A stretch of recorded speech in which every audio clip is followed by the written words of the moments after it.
Good morning everyone, welcome to knowledge account. আমরা দেখব 21 ফেব্রুয়ারি 2026-এর important current affairs, তার সাথে সাথে রিলেটেড স্ট্র্যাটেজিকে। আজকের প্রথম প্রশ্ন আমাদের, ভারতের বৃহত্তম lithium ion battery giga factory কোন রাজ্যে তৈরি হতে চলেছে? অন্ধ্রপ্রদেশে তৈরি হতে চলেছে ভারতের বৃহত্তম lithium ion battery giga factory.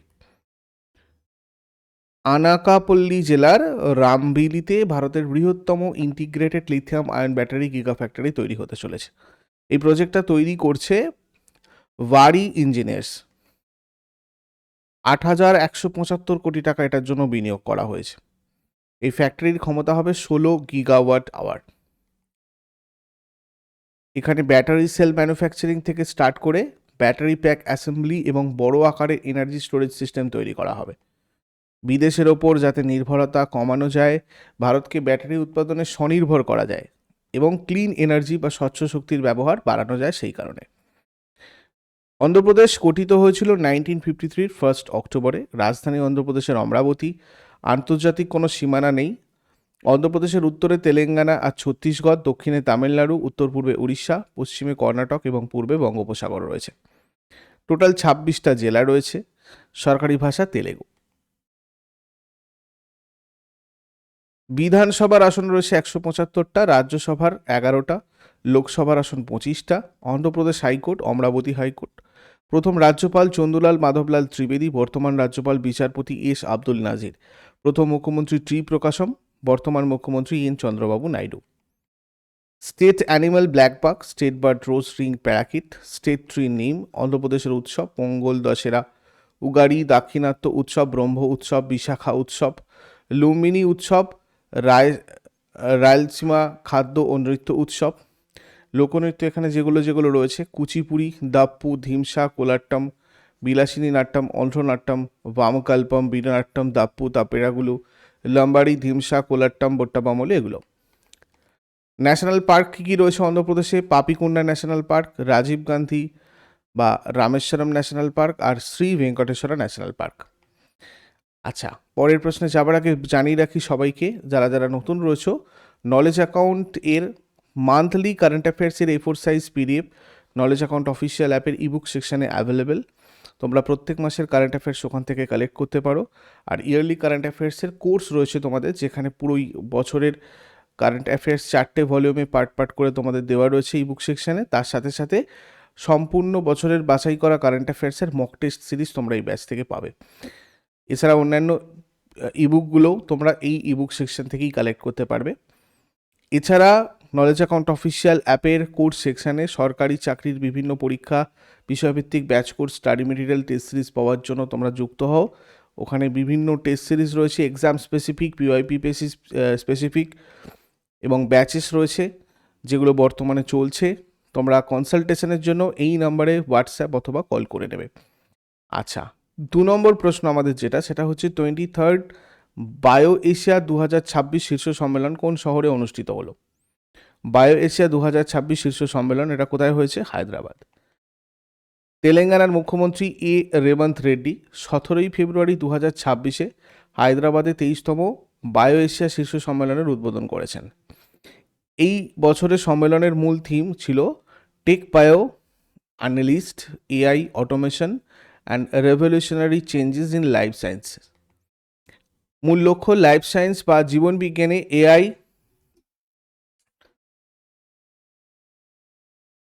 কৃত্রিম বুদ্ধিমত্তা এবং অটোমেশনের ব্যবহার নিয়ে আলোচনা করা। 2047 সালের মধ্যে তেলেঙ্গানাকে বিশ্বের অন্যতম সেরা বায়োফার্মা হাব হিসাবে গড়ে তোলা। এরপর ভারতীয় নৌবাহিনীর জন্য নির্মিত প্রথম দেশীয় ক্যাডেট ট্রেনিং শিপটির নাম কি রাখা হয়েছে? তার নাম রাখা হয়েছে কৃষ্ণা। ভারতীয় নৌবাহিনীর জন্য তৈরি প্রথম দেশীয় ক্যাডেট ট্রেনিং শিপ চেন্নাইয়ের কোটুপল্লীতে লঞ্চ করা হয়েছে। ভারতের তৃতীয় দীর্ঘতম নদীর নাম অনুসারে এই জাহাজটার নাম রাখা হয়েছে কৃষ্ণা। জাহাজটা তৈরি করেছে L&T shipyard, Larsen and turbo shipyard. এটা আত্মনির্ভর ভারত প্রকল্পের আওতায় তৈরি। এই জাহাজটা মূলত নৌবাহিনীর ক্যাডেটদের সমুদ্রের প্রাথমিক প্রশিক্ষণের জন্য ব্যবহৃত হবে। এরপর ভারত সম্প্রতি কোন দেশকে তাদের প্রথম হাই স্পিড ফেরি উপহার দিয়েছে? মালদ্বীপ তাদের হাই স্পিড ফেরি উপহার দিয়েছে ভারতকে। ভারত সরকার মানে মালদ্বীপকে দিয়েছে আর কি, তাদের প্রথম হাই স্পিড ফেরি। মালদ্বীপের বিভিন্ন দ্বীপের মধ্যে যাতায়াত ব্যবস্থা বা মেরিটাইম কানেক্টিভিটি উন্নত করার লক্ষ্যে এই ফেরিটা মালদ্বীপের রাজি ট্রান্সপোর্ট লিঙ্ক সিস্টেমের অধীনে ফাফু এবং ধালু আটলের মধ্যে চলাচল করবে। 2025 সালের জানুয়ারিতে স্বাক্ষরিত HICDP ফেজ 3 চুক্তির আওতায় মোট 12টা ফেরি দেওয়ার কথা রয়েছে, এটা তার মধ্যে প্রথম। এর ফলে দুর্গম দ্বীপগুলোর মধ্যে যোগাযোগ বাড়বে এবং স্থানীয় অর্থনীতি শক্তিশালী হবে। এরপর 2026 সালের আর্থশট প্রাইজ কোন শহরে আয়োজিত হবে? মুম্বাইয়ে। প্রিন্স উইলিয়াম দ্বারা প্রবর্তিত বিশ্বের অন্যতম সম্মানজনক পরিবেশ পুরস্কার আর্থশট প্রাইজ 2026 মানে 2026 আয়োজিত হতে চলেছে ভারতের মুম্বাই শহরে। 2020 সালে ব্রিটেনের প্রিন্স উইলিয়াম এই পুরস্কারটা চালু করেন। প্রতি বছর 5 জন বিজয়ীকে বেছে নেওয়া হয় এবং প্রত্যেককে 10 লক্ষ পাউন্ড করে দেওয়া হয়। জলবায়ু পরিবর্তন রোধ, বায়ু ও সমুদ্রের সুরক্ষা এবং পরিবেশ রক্ষায় যারা উদ্ভাবনী কাজ করেছেন তাদের সাহায্য করার জন্য। মুম্বাইয়ে আয়োজিত প্রথম মুম্বাই ক্লাইমেট উইকে এই ঘোষণাটা করা হয়েছে। এটা বিশ্বমঞ্চে ভারতের পরিবেশগত নেতৃত্বের বড় প্রমাণ। এরপরে জার্মানির নুরেমবার্গে অনুষ্ঠিত বায়োফ্যাক 2026-এ কোন দেশকে কান্ট্রি অব দ্য ইয়ার হিসাবে ঘোষণা করা হয়েছে? ভারতকে। জার্মানির নুরেমবার্গে অনুষ্ঠিত বিশ্বের বৃহত্তম জৈব মেলা বায়োক্যাফ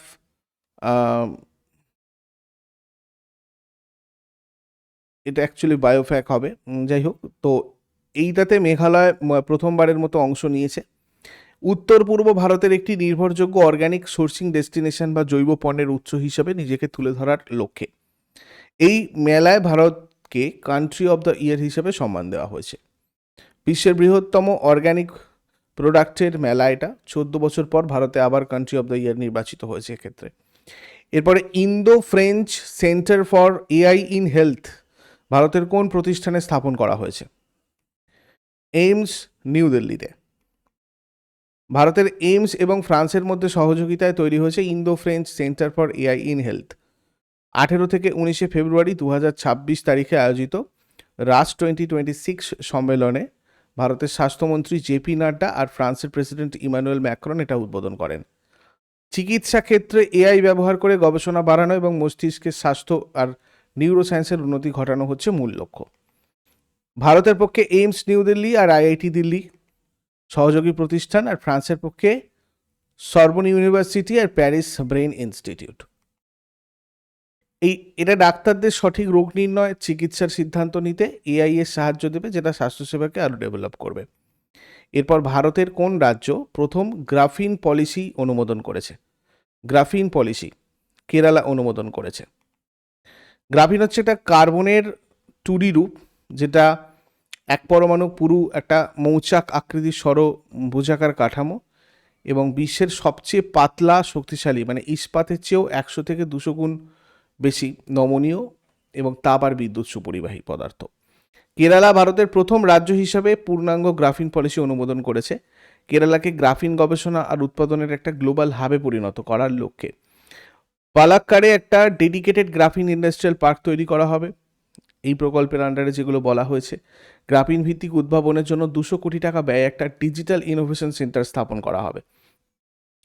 গ্রাফিন হচ্ছে বিশ্বের অন্যতম পাতলা কিন্তু ইস্পাতের চেয়েও শক্তিশালী পদার্থ, যেটা স্মার্টফোন স্ক্রিন থেকে শুরু করে মহাকাশ বিজ্ঞানে ব্যবহৃত হয়। এরপরে শীতকালীন অলিম্পিক 2026-এ কোন দেশের অ্যাথলেট দক্ষিণ আমেরিকার ইতিহাসে প্রথম পদক জিতেছেন? ব্রাজিল। শীতকালীন অলিম্পিক 2026-এ Lucas Pinheiro Braathen giants slalom ইভেন্টে স্বর্ণপদক জিতেছেন। এটা ব্রাজিল তথা সমগ্র দক্ষিণ আমেরিকার ইতিহাসে শীতকালীন অলিম্পিকে পাওয়া প্রথম পদক। 25 বছর বয়সী এই অ্যাথলেট 2 মিনিট 25 সেকেন্ডে তার রেস শেষ করেন।